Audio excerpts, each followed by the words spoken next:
50. 5 years after Star Trek aired its first episode on September 8, 1966, the culture-altering sci-fi TV series continues to hurtle through galaxies. Star Trek Day arrives Wednesday, after Paramount announced a Star Trek movie for 2023, the fourth in the new timeline, with WandaVision director Matt Shakman and J.J. Abrams producing.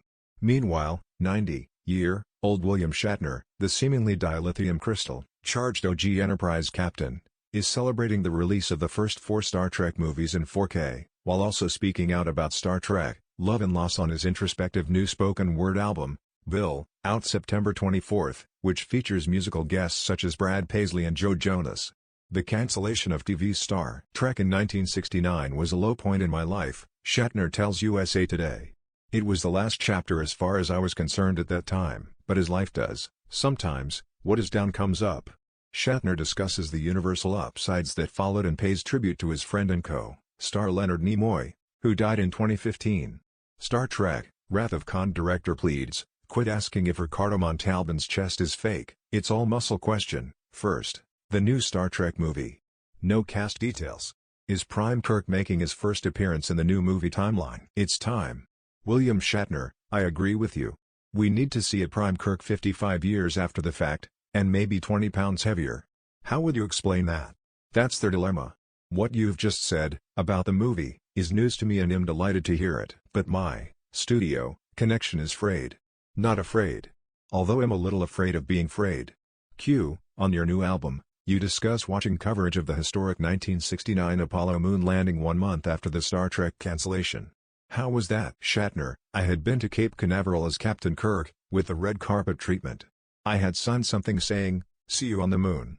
When our Star Trek ratings went up, they appropriated more money for the space program. So I felt a part of this.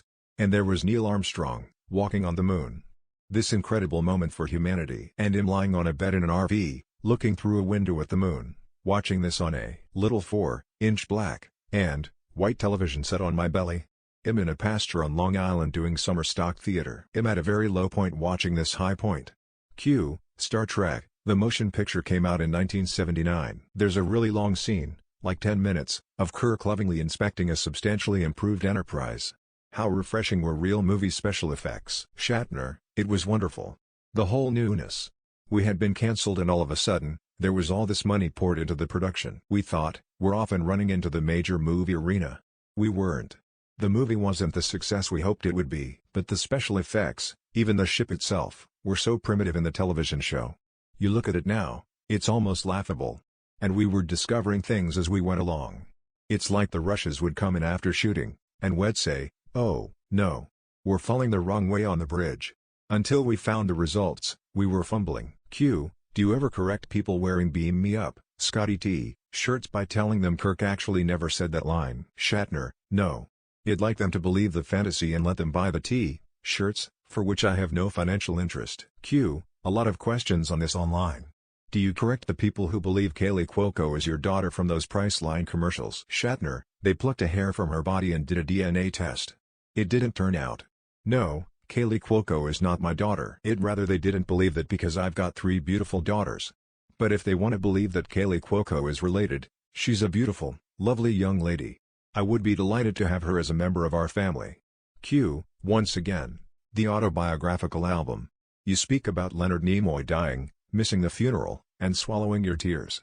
Was it cathartic to write about this in a song? Shatner: I actually got that out. Leonard was being buried on a Sunday morning, and I had agreed to attend a Red Cross charity thing at Mar-a-Lago that year. I had to decide.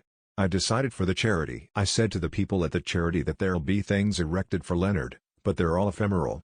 Everything dies. Everything turns to dust. The only thing that remains are our good deeds. That's the legacy. Q. The song does seem to be a signal to the universe that you still think about your friend. Shatner: It was that signal, no question, to all life in the universe. Or a signal to buy the album, I guess.